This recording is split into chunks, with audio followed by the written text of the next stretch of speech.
everyone, it's Amy, and today in my kitchen I am making a strawberry Danish with a cream cheese filling.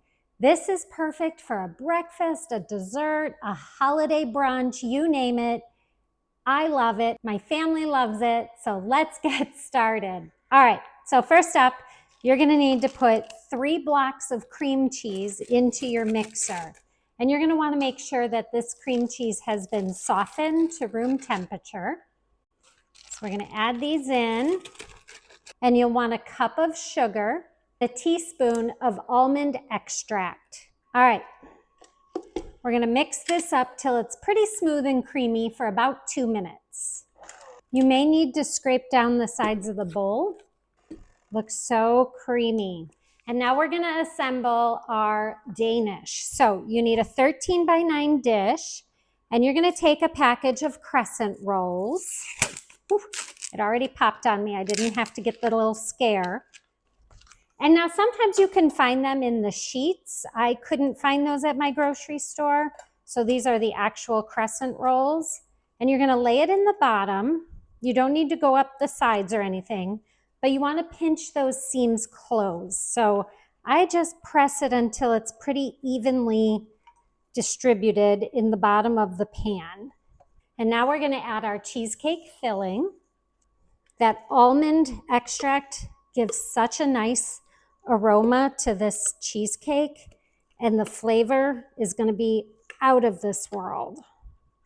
And just spread that filling all the way around. You can take it all the way to the edges.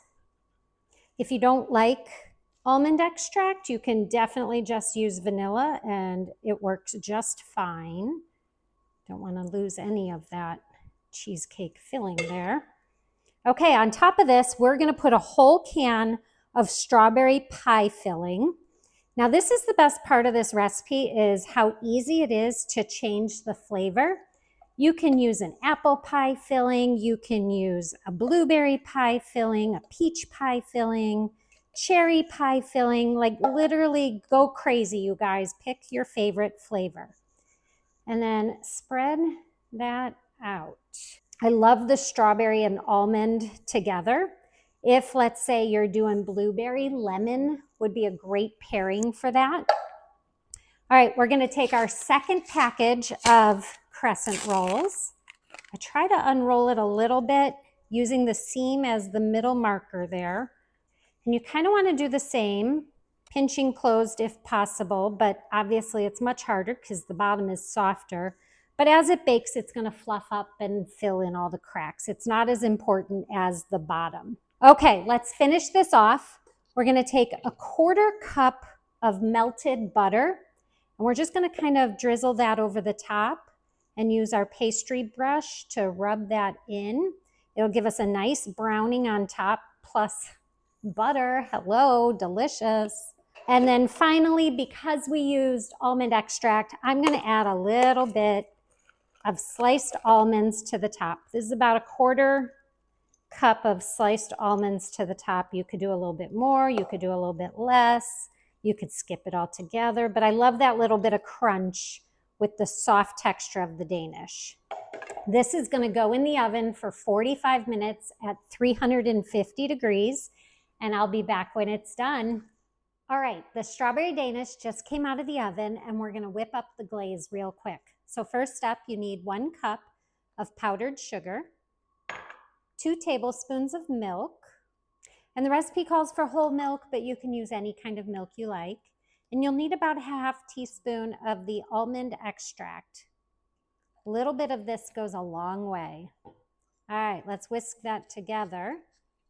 And you can put this glaze onto the strudel while it's still warm, because we're going to refrigerate the strudel for at least an hour. All right, let me go grab that Danish. I'll be right back. We're going to pour that icing right over the top. I know many people will ask, is it necessary? And the answer is yes. Icing is always necessary. Mandatory, no. Necessary, yes. All right, and just kind of spread that out to the edges there. And this is going to refrigerate, like I said, for at least an hour. couple hours would be best, but if you give it an hour in the fridge, it'll be perfect to slice. So I'm gonna go do that and I'll be back and we'll have a little Danish together in a bit. Okay, we have let our strawberry Danish chill in the refrigerator for about an hour, and I'm going to cut into it and have a piece. You can see the layers there in this glass dish.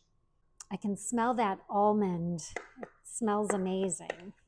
Beautiful. You can see the layers of the cream cheese. You can see the strawberry pie filling, the almonds on top.